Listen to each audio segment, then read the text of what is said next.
Have you ever felt afraid to admit that you're not doing something super amazing every second of the day? The guilt or even shame of not having 20 things on the go?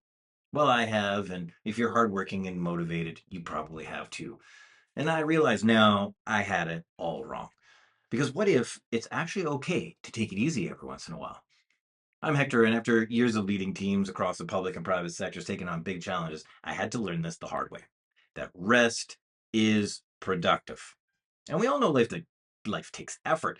As even before we start chasing our goals, we're told that the early bird gets the worm, but we should also be burning the midnight oil. And so something's got to give in there because unless you're planning on developing a chemical dependency, you're not going to sustain that pace.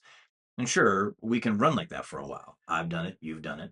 But the toll doesn't just hit our bodies, it hits our relationships, our mental health, and even our work.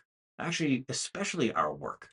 I've seen how the grind culture creates this strange dynamic where people stay busy just to be busy and they're not producing better work.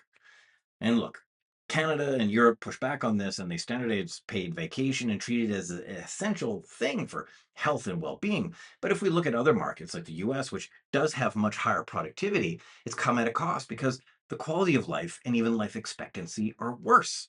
The key reason is stress. Chronic, unrelenting stress fueling disease and eroding mental health. And on a recent trip to Japan, I was reminded of the extreme work pressures there that it's become so serious that government has had to recently intervene because of something called karoshi, basically death from overwork. And also, people are evaporating in the middle of the night just to escape the pressure in their lives.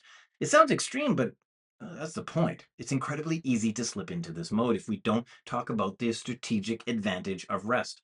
Knowing when to push and when to pause is critical. Because sometimes we're off track, stale, tired, falling behind, but we're too head down to even notice it. Seneca, one of the wealthiest and most powerful men in ancient Rome, said, "We must indulge the mind from time to time and allow it the leisure which is its food and strength." And this guy was running an entire empire. He even advised travel and a few drinks as essential to clarity and productivity. And I think we should all take that advice. And the science backs this up. Doctors, psychologists, productivity researchers, they've been telling us for years rest isn't indulgent or lazy, it's necessary. Small breaks throughout the day, walking, meditating, stepping away from the desk, reset our brains. One easy technique: set focus block of time for work with alarms. Schedule actual gaps so you can step away, refocus, and then get back to it with real intention. I personally leave my phone behind when I go for a run or go to the gym. I am unreachable for that period of time. And my wife and I, we set hard boundaries. Our private time is ours, and we treat it like work. We're not available for that time. We are blocked off. And real time off matters too. You need more than a single day to get out of the fog of war and actually decompress. And when you do this, you regain energy, focus, creativity, enthusiasm.